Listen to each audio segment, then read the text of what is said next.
Chapter 5. Winn-Dixie couldn't stand to be left alone. We found that out real quick. If me and the preacher went off and left him by himself in the trailer, he pulled all the cushions off the couch and the toilet paper off the roll. So we started tying him up outside with a rope when we left. That didn't work either. Winn-Dixie howled until Samuel, Mr. Detweiler's dog, started howling too.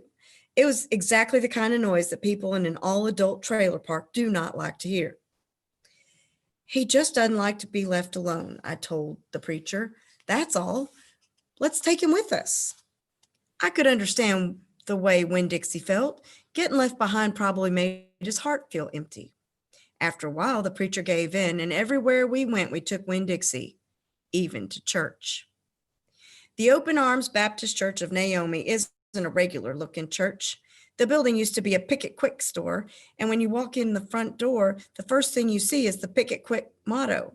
It's written on the floor in little tiny red tiles that make great big letters that say, pick, pick, pick, quick, quick, quick.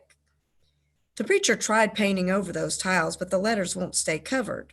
So the preacher had just given up and let them be. The other thing about the Open Arms is that different from other churches is that there aren't any pews. People bring their old fold-up chairs and lawn chairs, and sometimes it looks more like the congregation is watching a parade or sitting at a barbecue instead of being at a church. It's kind of a strange church, and I thought Winn-Dixie would fit right in. But the first time we brought Winn-Dixie to the Open Arms, the preacher tied him outside the front door. Why'd we bring him all the way here just to tie him up? I asked the preacher. Because dogs don't belong in church, said the preacher. So we tied Winn-Dixie up to he tied Winn-Dixie up to a tree and said how there was lots of shade for him, that it ought to work out real good. Well, it didn't. The service started and there was some singing and some sharing and some praying, and then the preacher started preaching. And he wasn't but 2 or 3 words into his sermon when there was a terrible howl coming from outside. The preacher tried to ignore it. Today, "Arr," said Winn-Dixie. Please, said the preacher. "Arr," said Winn-Dixie back. Friends, said the preacher. "Arr," wailed Winn-Dixie. Everyone turned in their lawn chairs and fold-up chairs and looked at one another. Opal, said the preacher. Oh, said Winn-Dixie. Yes, sir, I said. Go get that dog, he yelled. Yes, sir, I yelled back. I went outside and untied Winn-Dixie and brought him inside, and he sat beside me and smiled up at the preacher, and the preacher couldn't help it. He smiled back.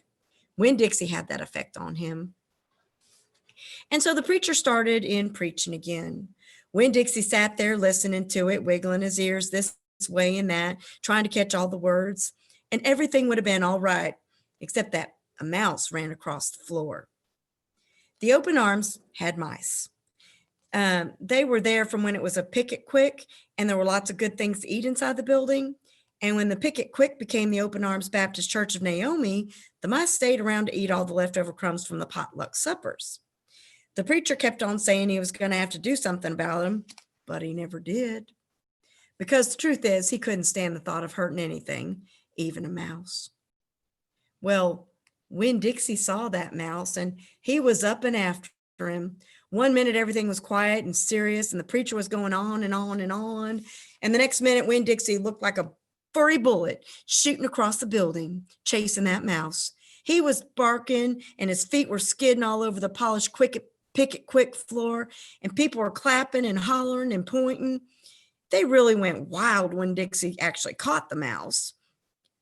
I have never in my life seen a dog catch a mouse, said Mrs. Nordley. She was sitting next to me. He's a special dog, I told her. I imagine so, she said right back. Winn-Dixie stood there up at the front of the church, wagging his tail, holding the mouse real careful in his mouth, holding on to him tight, but not squishing him. I believe that mud has got some retriever in him, somebody said behind me. He's a hunting dog. Winn-Dixie took the mouse over to the preacher and dropped it at its feet. And when the mouse tried to get away, Winn-Dixie put his paw right on that mouse's tail, and he smiled up at the preacher. He showed him all his teeth. Then the preacher looked down at the mouse. He looked at Winn-Dixie. He looked at me, rubbed his nose, got real quiet there in the pick-quick. Let us pray. Excuse me, I messed that up. Let us pray, the preacher finally said, for this mouse. And everybody started laughing and clapping. The preacher picked up the mouse by the tail and walked it and threw it out the front door of the picket quick, and everybody applauded again. When he came back, we all prayed together. I prayed for Mama. I told God how much she would have enjoyed hearing the story of Winn-Dixie catching that mouse. It would have made her laugh. I asked God if maybe I could be the one to tell her that story someday. And then I talked to God about how I was lonely in Naomi because I didn't know that many kids, only the ones from the church. And there weren't that many kids at the open arms, just Dunlap and Stewie Dewberry, two brothers who weren't twins but looked like they were, and Amanda Wilkinson, whose face always was pinched up like she was smelling something bad, and Sweetie Pie Thomas, who was only 5 years old and still mostly a baby. And none of them wanted to be my friend anyway, because they probably thought I'd tell on them to the preacher for every little thing they did wrong. And then they would get in trouble with God and their parents. So I told God that I was lonely, even having Winn-Dixie. And finally, I prayed for the mouse, like the preacher suggested. I prayed that he didn't get hurt when he went flying out the door of the Open Arms Baptist Church in Naomi.